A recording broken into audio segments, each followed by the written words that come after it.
Hapless teenagers beset by demons in the woods.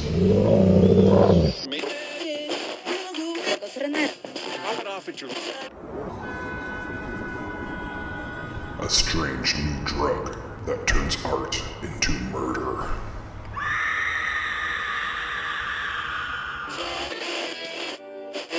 A can't beat a deal on a new house with a horrifying past. A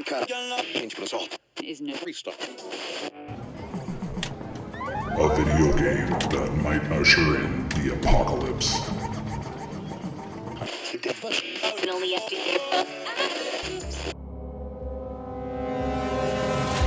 From the demented mind of Sean C. Baker, author of A Collection of Desires, Shadow Play, and Murder Virus, comes Volume 4, collecting Baker's no-sleep work along with several never-before-published short stories. This 99-cent volume also includes the opening chapter of the author's forthcoming teenage giallo novel, Black Gloves and Broken Hearts, due out later this year.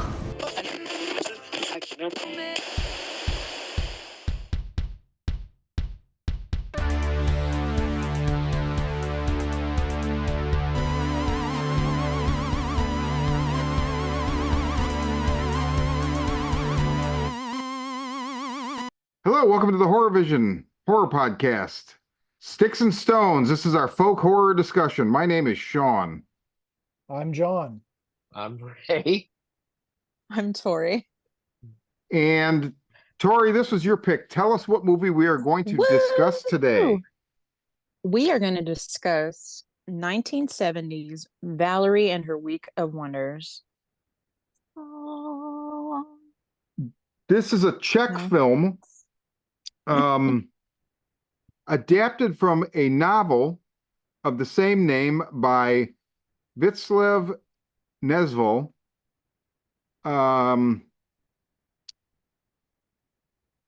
Directed by and co-written by Jaromil Jires.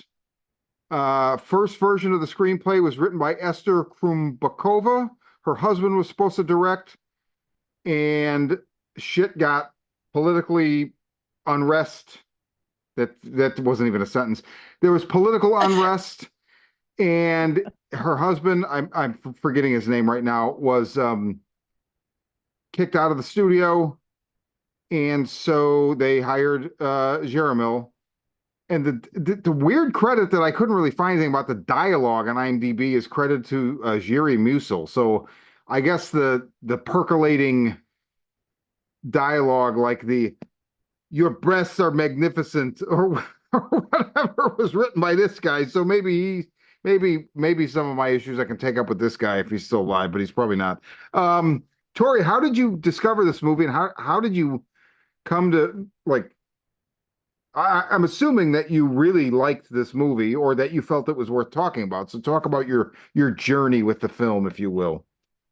So it's a movie I've always heard about, because I love doing deep dives, love going down rabbit holes and finding like super obscure, weird music movies. This is one that's always popped up. It's also part of Criterion, so I really respect Criterion Collection. Mm-hmm. And it was like a part of a group of movies that kept getting mentioned. So once the opportunity for it to come up, I had to pick it. It looks super, just a dreaminess about it. It's a lot of stuff I like. And so what a great excuse for all of us to experience it together. Yeah. I thought it was really interesting too, because part of the like Czech new wave, and it's one of the few films of that time that made it, that survived the whole Soviet occupation, the censorship. The music was actually, the soundtrack was preserved. So if there's something special about it, I thought, that if it was to make it all that time. Well, so the DVD was first released in 2004, I believe I read. So I don't know if it was like not available prior to that, or like if there was a VHS floating around at some point. I kind of get the impression that there was not. Yeah, I didn't look too much into it, but that's the vibe I get too, was it it just was sitting somewhere. Yeah. And it makes sense Criterion would be the one to eventually put this out. And like now I feel like this could have very easily ended up on, Severin Films announced the second All the Haunts Be Ours. And this kind of film is the bread and butter of what they put in those sets. So it could have easily been that. But prior to that, and this kind of new interest in folk horror, I feel like, Criterion would have, it's just the go-to. Uh, John, talk about your experience. So had you seen this before Tori picked it, or this was new to you? No, this was new to me. I've heard of Jaromil Jarish before, but I had not seen any of his films. I've taught Czech New Wave before in film history classes, and it's always been about Ural Menzel's Closely Observed Trains, or uh, early Milos Forman films, or Vera Chitlova's Daisies. And the whole time I'm watching this, I couldn't help but just think to myself, Sean, you brought up the political turmoil that this film was embroiled in. There was part of me that just sort of wondered, what if this film had been made like 3 years earlier, before during the Prague Spring, like before the Prague Spring, the Warsaw intervention into what was then Czechoslovakia, where there was like a huge clampdown, and films were not as rigid in censorship, and you didn't really have to worry that much about pissing off the Communist Party. And he had been able to be kind of daring in his filmmaking, the way that Milos Forman was in films like The Fireman's Ball. So like how very different this film would have been. So that was kind of always at the forefront in my mind. But it was very interesting to kind of add this film to my understanding of Czech cinema because usually when you think about Czech New Wave and you look at that, it kind of ends right at 1968, and films that were sort of around that time, where things kind of ended and it was like, okay, party's over. The Communist Party is essentially censoring all films right now. And so it's kind of interesting to sort of look at where creative minds were sort of allowed to expand their vision, especially in a genre film like this. It's interesting. I believe I read that the director's previous film was stepped on by communists, uh, and so there was kind of odd that they went to him. I mean, man, I guess you just never know what's going to piss anybody off, especially when you have like a hotbed of political unrest, right? It's got to just be a tumultuous time to be an artist. Um, Ray, what did you think of you said you watched this now twice, right? So you watch it when Tori first mentioned it like about a month ago, and then you just watch it again? I watched a little bit of it again, but I remember pretty vividly from when I watched it the first time. Um, I don't have a whole lot of experience, honestly, with Czech cinema. I had maybe some check out some other stuff. It does remind me of some other things that I've seen, um, like in the Company of Wolves, a Lipterica. couple, yeah, Lepterica, a couple other things that I've seen, like unfortunately kind of blanking on the names of. There's one that's called I can't remember the name. I'm sorry, I'm blanking on the names No, of things right now. I know the movie you're talking about, But like Police some Academy like some 3. Mission to Moscow. no, it has this Oh, real that's sick, huh? dreamy quality to it with like these interesting sets that I feel are I don't there's a certain extent to it that feels like it's a set, and there's a certain extent that it feels like it's just these old spaces. And this film feel has that dreamy quality to it, like that space that they're in where they go into that basement where everyone's just kind of making out is really unusual, but again, it just feels like something that's there, and they just went, this feels good for this space. Like this location feels good for what we want. Um, I mean, it's just an unusual piece of film, but and it kind of moves almost like a stream of consciousness thing. Yes. And Mm-hmm. there's and it's not just the visuals. I think the film itself, like the plot and how things move, and is and that stream of consciousness adds that dreamlike quality, because there's things where you're just like, wait, I thought I knew who that character was. Oh, he's not that. He's this. Oh, okay.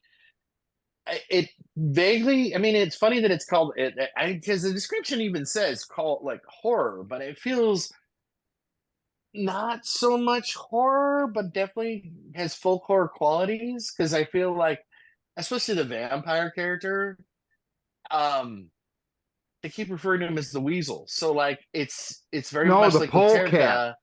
Yeah, like Laterka, and Laterka has that thing of like the the vampires turn into butterflies. Yeah. And in this case, the vampire turns into literally a weasel. So it has a real interesting, odd quality to it, while having a lot of comment about what it's like as a young, attractive woman coming into her womanhood, and like the dangers of it. Like it's incredibly like lecherous and troublesome, like the way that there's so many adults that are horny for this young woman in this film, that you're just like, what is going on? Like it's just so troublesome.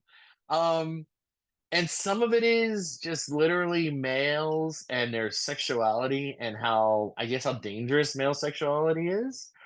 But some of it is like, I was especially troubled, if I can get into this, um by the grandmother and her regression towards youth, and then her suddenly being attracted to her granddaughter. And I was like, what the fuck is this? And I remember texting Tori while I was watching it and being like, what is happening?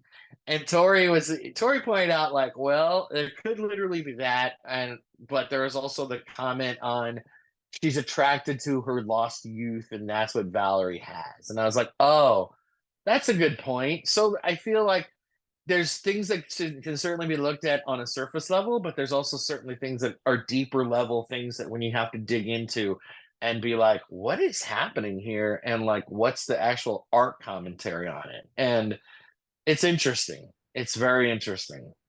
Well, she also, when she meets her mother at the end, they kiss like full on open mouth. Like Yeah. um And I was like, but that's also one of the things where like, I question whether it's cultural. it's cultural too, because like I remember like, there's someone I knew. I'm not going to say anything to possibly embarrass anybody, but there's someone I knew who was a male, and it troubled me when he would like meet his father, and he and his father would kiss on the mouth, like on each other's lips. And I was like, what is that? Because I've never kissed my father on the mouth. Like I've given like a kiss on the cheek or something like that, but like I never like, or like my mother either. Like I've never been like, hey mom, and then well, kiss on the lip. But it was just normal. And I just was like, oh, it's just a cultural thing. So it's weird to me, but to them, perfectly normal. So I was like, oh, like I don't know how to read that. Like So I don't know if I anyone's checked and listening. If you want to comment on the fact that maybe Czech people kiss that way, maybe that's if you're just the listening thing. from 1970, check. Just let us know. I don't know what the fuck you're listening on, but leave a comment through courier pigeon. Um, Ooh, you speaking know, of pigeons. it's interesting that I feel like that what you bring up about how like you think you know one character or she, well, you as a viewer, but she really, you're kind of going through it, with her, like you think this character is one thing, then there's something else. There's a lot of that, and it gets a little bit troublesome to me, where I was just kind of like, what? Yes. Like, wait, is there a logic here? But what I actually think that is when you're that age, especially with like hormonal changes and just the world, you're this awakening, not just to your spiritual or sexual or whatever, but like to the world and the way it really is, right? You don't understand. You think you have somebody figured out, and then you realize that there's something else, that there's something else, that there's something else. And I feel like they went out of their way to really make you feel that I don't know what this like. It's like Well, the psychedelia of blossoming into I adulthood, where understand where you're coming from. It's the concept of like, well, it's the concept of well, you being a child and realizing, oh, the world is pretty shitty. Like there's a lot of evil. Her week of wonders is figuring that out. Like, yeah, these men that say they're one thing and then they end up being another. As a child, you tend to believe the adult. Oh, he's saying he's this. I believe him. I don't have any other reason to believe he'd lie to me. And then she's finding out, oh, they're all lying to me. yeah, So I think that's a big part of it is, and it doesn't have to be a female necessarily. It's just anybody when you come to that realization that the world isn't as happy and nice as you thought it was, and it's a little bit more dangerous than maybe you're brought up to believe. yeah, yeah, well and I said. think that I think like the other thing that you're bringing up is like I think as you transition into adulthood too, like there's that moment where like, well, I mean, that when you realize who your parents are, you realize who the other adults are. Right. Like Mm-hmm. that's a weird moment. Like it's a weird moment to get to a point when you realize that, like, because you grow up thinking your parents and other adults have authority and they know life. And then there's some point where you realize, like, man, they're just barely getting by on the skin of their teeth, like we Yeah, all are. And you're like, they don't really know everything. Holy shit. Mm-hmm. And like people like, especially, I mean, for this female character, you all of these like 2 or 3 years ago, all these people could have just been like normal people to her, and then suddenly she's blossoming into this womanhood and beauty, and suddenly like a priest is coming up to her and hitting on her. And so you might suddenly see somebody and be like, wait, why are you suddenly like sexual? Why are you suddenly this other thing? And it might seem monstrous to you. So I think that that might be part of it too. I feel like that's possibly what you're touching on is like how you suddenly realize like, hey, this person that I thought was not like this is like really kind of horny or like is really like evil or like or is Predatory. he yeah yeah, yeah, exactly. And like it had there's a real sinister nature to some of these people in the film. It's weird because the film is so light in how it does things, but I mean, I was rewatching just like a little bit ago that whole scene where like the priest comes into her room and he's got that weird necklace on and he starts like taking his like top off and like he's like doing this weird little shimmy dance at her and is like, you enchant me. And I was like, ugh, creeper, stop. Like the poor girl is like 13, 14, which I didn't realize that was another thing. I did not realize that the first time I saw this. Um, you texted that and I was like, wait, what? And then I looked it up and I was like, oh my God, he's accurate. Like the actress was that age. So there's something even more troublesome to it because I don't know. It sounds like it sounds explainable if she's like 16, 17, but like I don't know, 13, 14-year-old to me is and I well 16, 17-year-old is too, but that like even more so that's a child. So what are you doing as an adult person coming at a child and being like you so attract me, you're so sexy, I need to have you. Like, ooh, what? But What's that wrong with you? happens Yeah, I understand you're on a saying that. regular basis. I And think you've got a good point. um that's I know like that is very uncomfortable for a lot of people, but I think that's the point. You need to be Yeah. uncomfortable sometimes to and not take away that power that that kind of thing can do to you.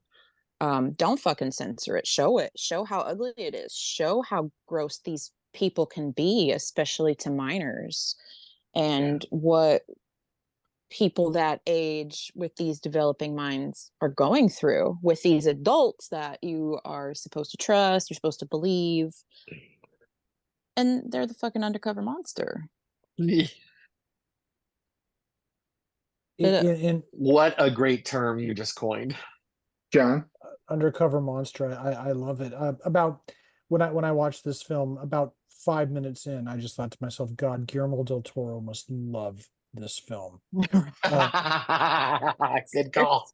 Yeah, because I'm watching this and I'm just thinking like these are Pan's Labyrinth is not a remake to this film, and there's like plenty of other things that Pan's Labyrinth pays homage to, but in many ways this film is almost kind of like the raw elements of Pan's Labyrinth in so many different ways, and just like the idea of not sexual awakening, but in terms of just sort of like the metaphor for womanhood, and the fact that Pan's Labyrinth is essentially in that regard, as so many fairy tales are about that. Pan's Labyrinth essentially is a fairy tale for adults, and this film is almost that in so many ways.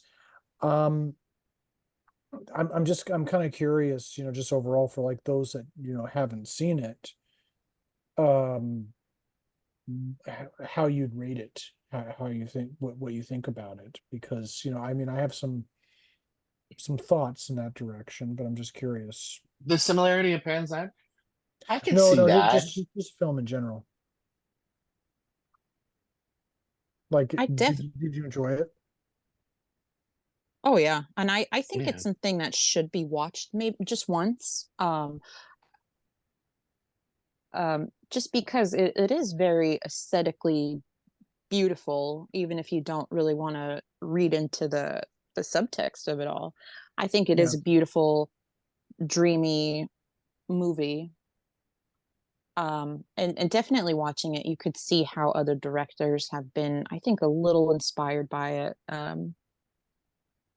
But again, it's like the movie Irreversible. I know a lot of people don't like that movie, but I think it's one of those movies that's important and that should be watched at least once, just to show that side of the world, or of life.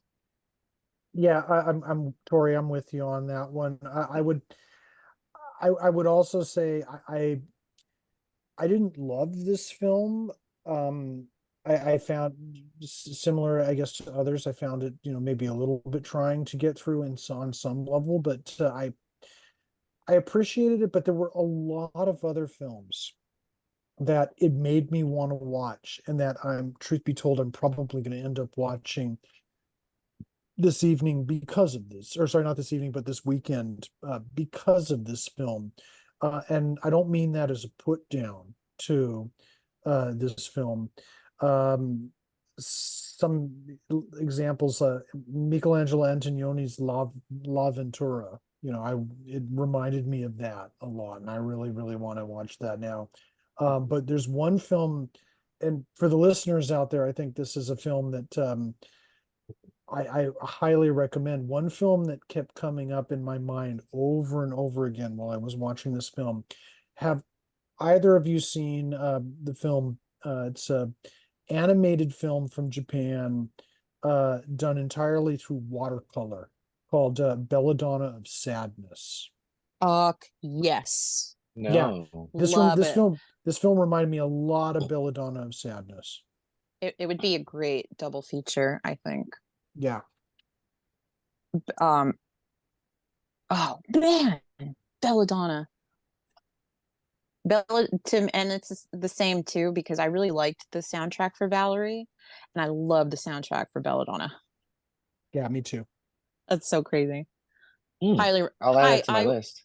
I would, I would definitely recommend Belladonna any day. Valerie, maybe not so much, but Belladonna is excellent.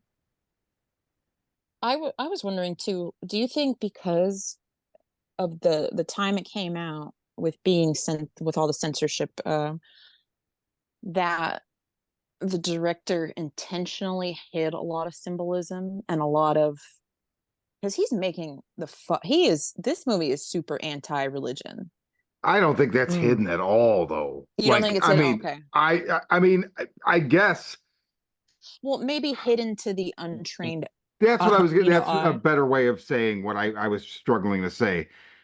But it's. I mean, that's the other than everything we just discussed about like the predatory nature of the adult world. B, if that's the main theme, the B theme is definitely anti-religion, anti-clerical. I mean, man, yeah, I found myself wondering, like, how didn't this get stepped on? Because it's just, I feel like it's very, very overt. And I don't have a problem with that's like, my bread and butter. I love that. I dig blasphemy, but I mean, I wouldn't go so far as to say it's blasphemy, but it's just one of my favorite things.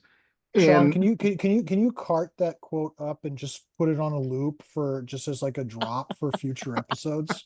yeah, Yeah, I I love try. just I love blasphemy. I I want it do. as a Yeah, I was gonna say, Tori, can you like for my birthday or Christmas make me a shirt with just a picture of Oh, Sean that says "I love No, blasphemy"? it can't be my picture. say But less, John. I'll tell you what, we have a horror vision, like spring Teespring or whatever. I'll see what I can do. I can come up with something that oh, says that. Oh, That'd be kind of cool. nice. It's not gonna be my fucking picture though. It'll be Bigness, make it happen. no. But it's that's really out there.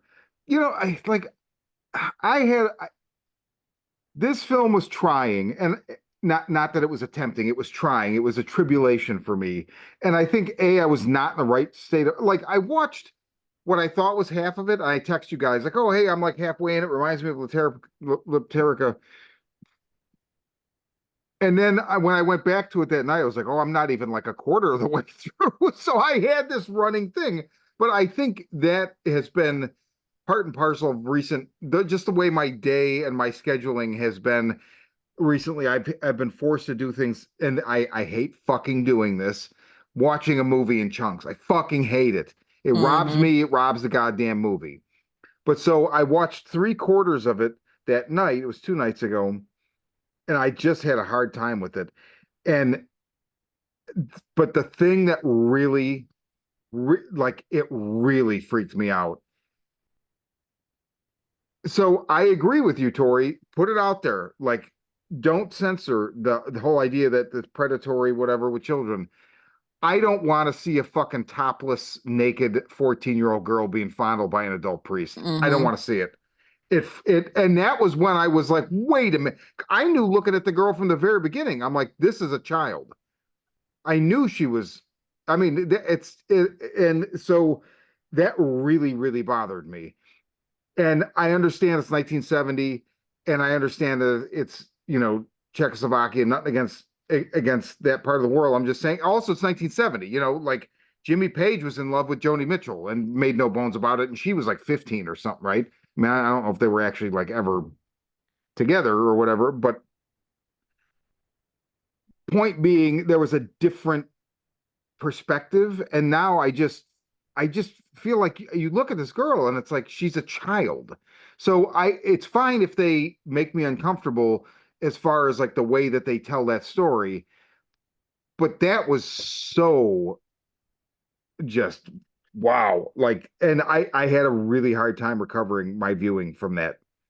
Really, really hard time. And that's at like 50 or 60% of the way through the movie. So the rest of it, I was just like, Hmm. oh God, I just couldn't get back on solid ground. And it just all of it slipped. And I don't know. I felt like that was just a bridge too far. Like, why did we have to go there? Like that, oh, they could have alluded to things, what I mean, I feel it's funny because you brought up irreversible. I feel like you could take my comments here out of context and it would sound like I'm talking about irreversible, where it's like, why do they have to actually show it? Blah blah blah. And that's why they do, right? But when it's like, I don't know, man, that scene with that priest, that was fucked. That was just fucked up, and I was not ready for that. Ugh. Um, it would definitely make a great double feature with Alucarda, which we were originally going to do. And like, I know Del Toro loves that movie because I think the version I saw, he does like an intro to it. So I guarantee, and that's similar.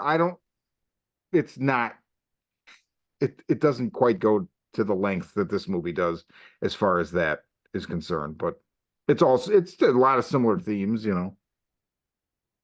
You know what freaks me out more though is Asia Argento's nudity and trauma underage. See, I Mm. haven't seen Trauma in so long, I don't remember that.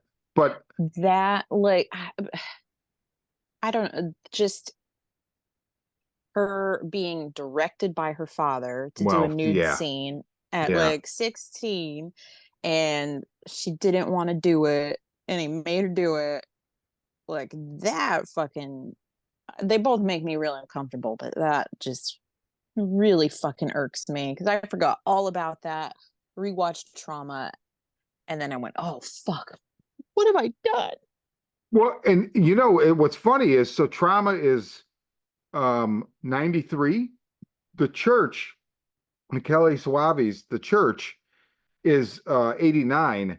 And I held that movie in high regard, and when I watched it a couple months back for the first time in a while, I had a lot of trouble with it because I don't I she's considerably younger than she is in Trauma, and I feel like I don't know, man. I feel like the way that that camera moves around her and just there's like just an air of really I don't know. It made me very very uncomfortable. And I think, man, I don't know. God, that's that. Ugh. It's just weird. But European art, European art movie is like a punchline, right? My whole life, you'd hear, "Oh, European art movie," right? The Church, Ray, a European seen art any movie. good European art movies lately? He just watched Tim Roth's Warzone. No. It's been a bit, but I mean, I have seen some good ones. But I No, mean, I understand I what you didn't mean to mean. elaborate on European art movies. I was No, supposed no, to no. be. I do understand what you mean because there's that one. What is it called? Oh shit, something Satan, where it's like 8 hours long that just came out within a couple years, right? Last 4 or 5 Satan years. Tango. Yes. Satan Tango.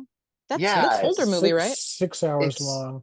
it's super long, and I'm just like, holy shit. And I saw, and there was a time where I had God, what is the name of that service that Beyond Fest is always hyping? Oh, Movie? movie? Yeah. Where I had movie and I watched a few things on there, and that movie was on there, and I was like, 6 hours, whoa. And I was like, I don't know if I can sit through a 6 hour movie. That's a long time. And they had a trailer. So I turned on the trailer, The and trailer was it was 3 one of those hours. trailer.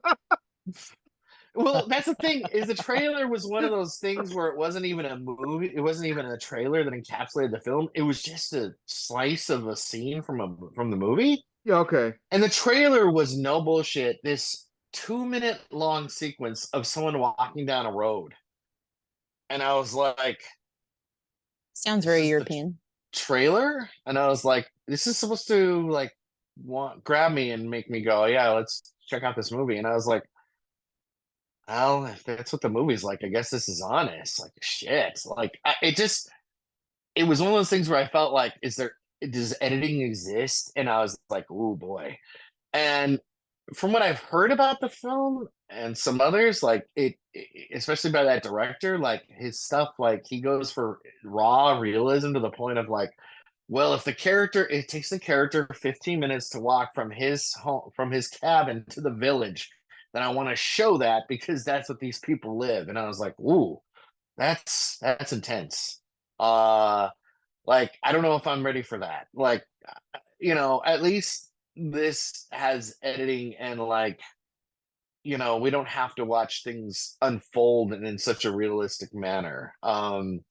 But I understand the apprehension because there's things that I've told people about, and I'm like, no, no, you should check it out. It's really good. And they're like, it's European though, right? And I go, yeah, it's a European art film. And they're like, I'm not down. And I'm like, wow, okay. Like I understand that because I mean there is this extent to it where you're like, yeah, I get it. Like it is challenging. I mean, Like that's it should be, right? I feel like I get things should that. be you're not always in the mood for a challenging movie, right? Sometimes it's just great to No, open a that's beer very and watch a true. bunch of fucking dickhead camp counselors get fucking whacked by a fucking maniac with a machete. And other times you're like, nah, you know what? I want something that's gonna twist my brain in a knot and make me, think differently. Yeah, yeah, I get what you're saying. But I mean, it is that dreaminess and that whole lack of like a real cohesive story structure can be challenging for sure. And there's stuff that's just weird. Like this, like I actually turn it on so it's just running in the background as we're talking, and it's on Tubi right now, and I'm just letting it play. That whole scene where the grandmother in her younger state is now a vampire, like comes on to Orlok or Ortok, and then Valerie is in that basement, that cellar. I'm sorry, that cellar where there's for some reason her coffin filled with chicken feathers, and this strange machine that seems to be powering the house somehow. Like, what is the clockwork in that room doing? I don't understand what it's doing, but for some reason there's a machine there's a basement that has clockwork in it that is running something in the house. I don't know what it is, but it's a weird little set. And I feel like part of that is that it just wants to have a weird little set. Well, or it adds to the mystery of the world. John, would you Yeah. care to speak on what do you think insofar as is the dreaminess in this movie simply to be dreamy, or do you feel like there's like an agenda, there's a statement being made? Yes to both. I think I think it's the, the statement that's being made. It's like we've touched upon it over and over again in like certain ways. This is somebody's awakening to womanhood in matters that similar to Pan's Labyrinth all center around disobedience and rebellion, which again makes me wonder what would have happened if they had made this film a few years before the Warsaw takeover of Czechoslovakia, because I think that element of it would have been ramped up, just like Vera Chitlova's Daisies. But at the same time, um, the director was playing around with narrative and what is narrative cinema, and what is the difference between what we're doing in non-narrative cinema and actuality cinema and all that, and experimental cinema. And so it's a blend of the two together. I don't, so I guess in other words, I don't see the two as being mutually exclusive. Okay, I'm glad you said that actually, because they don't need to be, and I had just by default done that when I asked the question, and you're 100% correct. They're not mutually exclusive. So like that like just a film to recommend to like our viewers. It's like they may get bored of it and shut it off after about 20 minutes, but I urge them to watch it anyway. There's a film by a it's technically it's set in Azerbaijan, but it's an Azerbaijani film, but it's like a Russian filmmaker named Sergei Parajanov, who made a film called Color of Pomegranate. You can watch this film on a Criterion Collection if you want, Criterion Channel. It's an amazing, amazing film. I wondered if Yarmol Yuresh was inspired by this film or not, but it's like that kind of takes the idea of non-narrative to really new heights. I don't think he's there. I don't think this Valerie takes things that far, but um I think in many ways he's playing around with the idea of narrative. He's inspired very much by people like Parajanov and elsewhere, like people like Godard, and are playing around with the idea of like what is narrative, what is cinema, and but he doesn't pull it out of range of being, inaccessible. So I think we're all on to what he's doing. I think we all have a very good grasp of what's going on based on our impressions of the film and, our interpretations, Ray and Tori, all of us. But it's him just sort of playing around, with dreamscapes and everything, talking about Freudian stuff earlier. He's like playing with Freudian dreamscapes. And that's him playing fast and loose with everything. I may not have loved the results 100%, but it's still interesting. Yeah, 101. Mhm. Yeah, well said. I mean, even though it was a tribulation for me to watch after a point, like I said before we roll, I don't regret watching it, and it helps further the conversation in my head and between us uh about cinema, and also in this case about folk horror. And I would just like to point out this quote that I keep coming back to, that I brought up on the first episode back for Sticks and Stones, where there's this distinction: a modern movie that fabricates folk horror elements versus films about actual folkloric traditions like Lepterica. This is not the first, it is the latter, right? This is a film about actual folkloric, well, maybe not. I mean, the traditions are the society, and we see the way their society is, right? So it's not necessarily about traditions insofar as like religious tradition. Well, I mean, I guess it is, though, in a way. I mean, you can't really separate traditions from life, especially not in a the era that this takes place in, right? What year is this supposed to be set in? Does anyone know? 19th century. So it's like it is like a fairy tale from the past. That's why like a lot of this just reminded me of like Louis Buñuel's Belle de Jour, and like a lot of other like blasphemous, if you will, intentionally Buñuel films, and Fellini's Satyricon. It's like I just sort of felt like that all over the place with this movie. Tori? I like the Satyricon reference because I see a lot of that, like a lot of that. I think I know what's going on. Maybe I don't, but I'm just gonna enjoy the ride and Did, wait it out.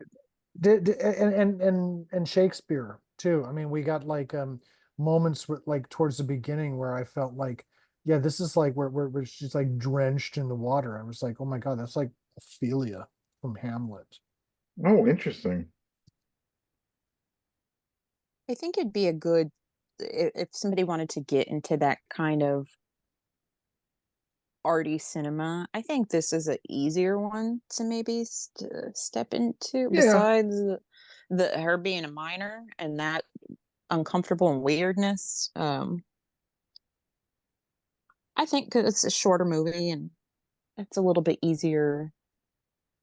It's not as uncomfortable as Luc Besson's Leon, but in that regard, but still. That's funny. I only saw that movie once when it first came out on video, and I did not care for it. That's The Professional, right? What is Yeah. I Yeah. mean, it's called Leon in France, but yeah. Yeah, no, I know. I was going to say what's colloquially known in America as The Professional. I know Leon's. Yeah, that's an. I don't know that movie. I think it was in high school when I saw that. I was like, man, this is fucking weird. Also, I just don't like Luc Besson. I mean, nothing against him personally. His style just leaves it. He's like John Woo. They're two guys that just, I don't know. It's me, not it's not them. Wait, you We don't we like we Fifth we Element? No, I do I'm not. just kidding. I'm just kidding. No. Sean, we can agree to disagree on that. Maybe not so much with Fifth Element, but La Femme Nikita and John Woo's The Killer, I will defend to the death. So La Femme Nikita, actually, I did like when I saw. I'd have to see it again, and I've not seen The Killer. I don't. There's two John Woo movies I tried to watch at some point. I just was like, okay, I get it. I'm not interested.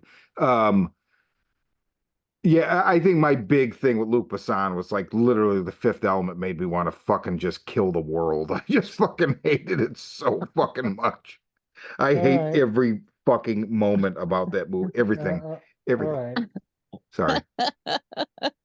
Final thoughts, Ray? Uh, I think it's worth it. I think it's worth watching at least once. Um, I think it's an interesting film. I think it's definitely worth a watch. Uh, God, what was the other one that we talked about watching about the same time? And I Hey, thought we were going to do a Alucarda. double feature. Oh, Alucarda. Yeah. Because I was telling somebody else about Alucarda and I was like, it's fucking batshit crazy. And I enjoyed the shit out of it. Like, it's Yeah. so weird. But like, I mean, especially if you're somebody out there who's like, oh, I like weird stuff and you seek out like weird cinema, like, um, then this is worth checking out. Like if Shutter had that film, oh, I forgot the name of it right now. That the claymation film where with Oh, the Mad God. where the girl. Well, there was Mad God, and then there was also the one with the girl in the cabin and the wolf coming, and the wolf children. God, what was it called?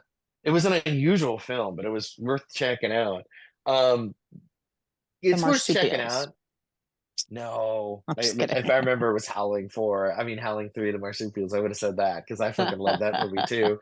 Um, it might be Howling for easier. It might be easier. Oh, is it 4? I'm sorry. no. Um, I was just thinking to myself, Howling 4 gets the award for best VHS cover of all time. oh, if I mean, it might be a little bit easier because the one place that I know of online and you can easily access this and watch this is Tubi. Mm. So it will have those commercial interruptions, and it might like jar you out of the film a little bit to be like get some more like weird reality of like just cheesy ass commercials that breaks it up, and then you go back into the weird film. So it might be easier for some people to digest it that way, in a weird way. It's But two I ninety think nine it's worth rental on checking out. Prime. Do it that way. Don't do it with It's commercials. true too. So don't, yeah, don't do it with commercials. Yeah. But I think it's worth it just to watch it for that reason, for those reasons, because it's a weird little piece of film, and I think it's worth checking out. Plus, Yeah. I think this stuff about I don't know. I feel like if you, especially if you're someone that knows Tori, like hit her up on the text because, man, I was texting her while I was watching it, and she was just really putting new twists on it for me as I was watching, like different perspective that I was like, what is that? And she's like, that's what being a woman is, Ray. And I was like, God damn, really? Like I was like, oh shit. And I just did Yeah. not come at it that way. And I was like, oof, that's When terrifying, he, Tori. one of your texts was like, "What's up with all the lesbianism?" I'm like, "No." I was like, "It's just the only time these women are finding comfort and they can truly be themselves and not scared is when they're with each other. It's not them being lesbians. It's about friendship and connection." I Oh, just was thrown for a loop because there was so much sexuality in the movie that I was suddenly like, wait, huh? Okay. John, final thoughts? I thought the colors in this film were stunning, Yeah. especially with this almost ruby colored blood just dripping Yep. on the flowers Yes. around. Ye- I thought this was amazing. Like especially like looking at it, I'm not sure what the transfer of it that I was looking for, but it was almost kind of like the colors were so good that it there were some parts that reminded me of my 4K experience of Dario Argento's Suspiria. Wow. Not to that level, but reminded me of it. Wow. That's saying something though. Wow. Tori, final thoughts? This is your pick. Talk about it. Anything. I I think everybody should watch it at least once. There are some things that will be weird, but I think it's definitely worth it. Um, with the dreaminess, of the whole movie. I would be really interested to hear in other people's takes on it because I think it's a little bit open to interpretation on some things. And I'm really curious to read the book to see what the big differences are. But it's a beautiful movie. Even if you don't like folk horror, you want to get into maybe beginning art films, whatever. I think this is a good step, and I think it should be experienced at least once. Just once. I could second that. Definitely. Yeah, it's definitely it's a unique film. And it's a portrait of a time and place, which is kind of invaluable, especially now where everything is so homogenized and the past disappears, today will disappear tomorrow. So in that regard, I don't know. I think it's yeah, I would say it's important. It's just brace yourself because Yeah. yeah, that priest scene, man, woo, woo. Would you guys all consider it folk horror then? Yes, course. absolutely 100%, yes. Okay. Yeah. 100%. It's one of the more, it's like Lepterica, it's one of the more folk horror movies we've discussed. There's no checklist. This is a movie made not because it was folk horror, it's because there's movies It that are made made to folk be horror. folk horror, and there are movies that are made and they are folk horror. That's what this is, the latter for sure. So anybody interested, and like we said, it's on Tubi, or it's a $2.99. I think it was $2.99, or it might have been $2.99. And when I actually clicked on it, it was like $3, and I don't know. That's happened a couple times recently where I'm like, what? I mean, whatever. It's 50 cents. Who cares? But that is Valerie and her Week of Wonders. Well, John, I like what you said too. It's a good, even if you don't like the movie, it's a good stepping stone to other movies. So Yeah. I think even Yeah. if you don't Yeah. like it per se, you could go on a really interesting rabbit hole. Yeah, watch this film, and if you don't like it, then watch Satyricon, for goodness sake. Watch La Ventura, watch Belladonna of Samus, watch Color Pomegranates, watch, as Ray put up, mentioned, In the Company of Wolves. Yes, Mhm. yes, Yes. yes, yes. Yeah, this definitely was it. It had to be in Neil Jordan's mind. Okay, well, that is Sticks and Stones. And this is the Horror Vision. And I am Sean. Oh. I'm John. I'm Ray. And I'm Tori. And we'll be back.